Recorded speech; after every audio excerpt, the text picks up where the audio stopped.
Now, let's talk about this endorsement that Anthony Albanese may not want. Chinese propaganda mouthpiece, the Global Times, is endorsing Labor leader Anthony Albanese in the upcoming federal election. Our own James Morrow reports in the Daily Telegraph that in a bizarrely backhanded op-ed penned by retired diplomat Bruce Haig, Mr Albanese is said to be positively shine in comparison to Prime Minister Scott Morrison. But the Communist Party organ also points out that Anthony Albanese is not as special as Gough Whitlam. Nick, what do you make of this endorsement, and could it possibly help Anthony Albanese?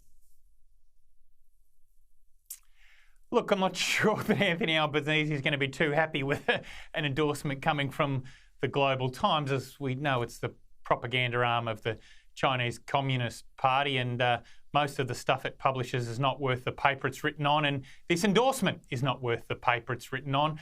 I'm sure there'll be figures on the right of politics and their mouthpieces in the media who will try to make this bigger than what it is. But the fact is, it's just the usual claptrap that you get out of the Global Times, and it should be ignored like we ignore everything else that's written in that rag. Listen, the Global Times is to China what Pravda is to Russia. I mean, for heaven's sake, this is the official mouthpiece of the Chinese Communist Party, and it's endorsing Albanese as the Prime Minister over Morrison. Precisely what Peter Dutton said in the Parliament the other day. Do you really think that the mouthpiece of the Communist Party of China in their publication, which you say is not worth anything, it's an official publication? And you're prepared to sit there and say that this is an endorsement? And that Albanese, nobody will take any notice of it?